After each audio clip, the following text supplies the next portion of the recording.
Before the world knew his name, Kofi was just another young teacher in a small West African village, a man who believed that change began with a blackboard, a piece of chalk, and the courage to tell the truth. Every morning he walked barefoot across red dust roads to a worn-out classroom where the roof leaked during the rains and children shared broken pencils. Yet in that humble space, Kofi taught more than lessons. He taught dignity, identity, and the power of one voice to defy silence.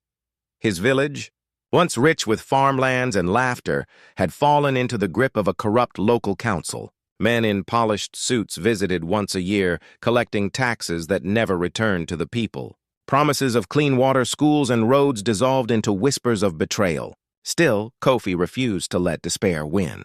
He gathered his students under the old baobab tree and spoke of unity, of how every nation begins to heal when its people remember their worth. But change never comes quietly. As his message spread, it reached ears that preferred silence. The district officials began to take notice of the young teacher who inspired others to question authority. Rumors grew that Kofi was plotting rebellion, that his lessons were dangerous. One afternoon, a stranger appeared at the school gates, dressed in government uniform, holding a paper with Kofi's name on it. That day marked the beginning of something far larger than education. It was the moment when one teacher's conviction began to shake the walls of fear built over generations. Kofi didn't know it yet, but the quiet power of his words would ignite a movement, one that would challenge not only injustice, but the very meaning of leadership in a wounded nation. The morning after the stranger's visit, silence blanketed the village.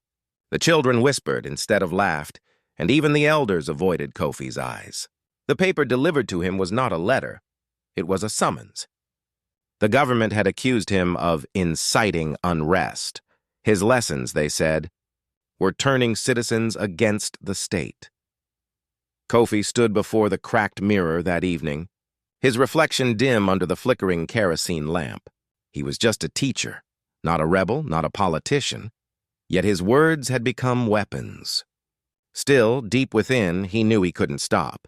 For the first time in his life, he understood that silence was the real crime. Within weeks, the atmosphere in the region grew tense. Soldiers began patrolling the roads leading into the village. The council demanded that Kofi sign a declaration pledging loyalty to the government and abandon his anti-national teachings. He refused, and that single act of defiance turned him into both a target and a symbol. The crackdown began quietly. His classroom was shut down under the pretext of repairs. Parents were warned not to send their children near him. At night, strange vehicles parked near his house, engines idling, headlights off. He could feel eyes watching him through the darkness. Yet every dawn, Kofi found a way to teach, in fields, under trees, in secret gatherings by firelight. His words spread like wind, carried across villages, reminding people of something they had forgotten, that no law could cage the truth. Then came the first arrest. A young farmer named Sefu, one of Kofi's former students, was taken in for distributing leaflets that quoted Kofi's teachings. The message was clear. Anyone who believed in his words would pay the price. Kofi rushed to the district office to plead for Sefu's release, but the guards pushed him to the ground. The humiliation burned deeper than the bruises. That night, he stood on the hill overlooking his village and saw the soldiers searching homes, heard the cries of mothers, and smelled the smoke of burning books. He could have fled. Many urged him to, but how could a man who taught courage now run from fear? Instead, Kofi made a decision that would define everything. He began recording testimonies, stories of farmers who lost land, widows denied justice, children turned away from schools. Each voice became a spark, each truth a flame. He sent these recordings beyond the borders through journalists and missionaries, determined to let the world see what was happening in silence. Days turned into weeks, and pressure mounted. Posters appeared branding him a traitor. Radio stations denounced him by name. And yet in secret corners his name became a chant, whispered first, then spoken aloud, then shouted in the streets. The government grew desperate. One evening, just as the sun dipped below the horizon, Kofi's small home was surrounded. Boots stomped, rifles raised, orders shouted. He was dragged away before his neighbors could even react. But as the truck disappeared into the darkness, one thing became clear. This wasn't the end of Kofi's story. It was the beginning of a movement. Because the moment they took him, the people finally understood the weight of his words. And when the oppressed find their voice, no prison can silence it. The cell was barely large enough for a man to stand upright. A single slit of light cut through the wall, falling across Kofi's face as the guard slammed the iron door shut. The air smelled of rust and sweat. Days turned into nights without meaning. No clock, no calendar, just silence and footsteps echoing in the corridor. They wanted him to break. Each morning, an officer slid in a paper and pen. "Sign it," they said. "Swear loyalty to the government and you'll walk free." Kofi stared at the page, the ink shimmering like a serpent's tongue. All it asked for was his signature, a simple mark that would undo everything he had ever taught. For days he refused to touch it. Then one night they brought in Sefu, beaten, trembling, barely conscious, his face swollen, his voice a whisper. They said, "If you don't sign, they'll kill us all." The words tore through Kofi's heart. For the first time, doubt crept in. Was his courage destroying the people he wanted to protect? Hours passed in suffocating silence. Somewhere outside, thunder rolled across the horizon. Kofi pressed his palms to the cold wall, whispering to himself, "If I bend now, what will rise tomorrow?"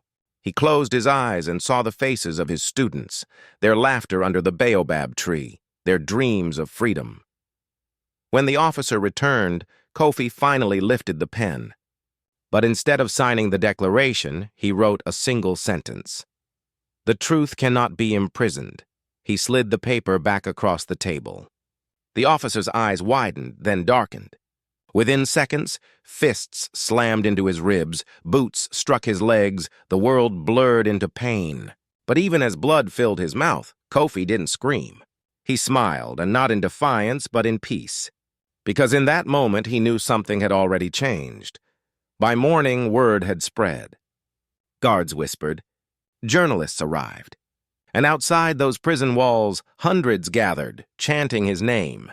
Kofi's silence had become a storm, and the government was about to face it. When dawn finally broke over the prison yard, the world outside was no longer silent. Crowds filled the streets, their chants rising like the roar of a river long held behind stone. The government, desperate to contain the unrest, released Kofi. But it was already too late. The movement had grown beyond one man. His words had traveled faster than any chain could hold, and his pain had become a nation's awakening. Kofi stepped out of the prison gates, thinner, scarred, but unbroken. The same people who once feared to speak now carried his message on their lips. Farmers, teachers, mothers, and students began to organize. Villages united, demanding fairness in elections, justice in courts, and dignity in governance. What started beneath a baobab tree had turned into a wave that no army could stop. Years later, when asked if he regretted the suffering, Kofi smiled and said softly, "Freedom is never born in comfort." His humility reminded everyone that leadership is not about power. It's about sacrifice. He never sought fame or office, yet his name became a symbol of truth that echoed far beyond his village. His story reminds us that Africa's strength has always been its people. Ordinary men and women who refuse to accept silence as destiny. From the dusty roads of forgotten towns to the halls of power, his courage became a mirror, reflecting what true leadership looks like when faced with fear. Today, across the continent, there are still voices like Kofi's, unheard, threatened but unyielding. They teach us that unity is not built on convenience, but on conviction, that no injustice, however powerful, can outlive those who dare to speak. So, as his legacy continues to ripple through generations, one question remains: when the time comes to stand for truth, will we stay silent? Or will we speak like Kofi?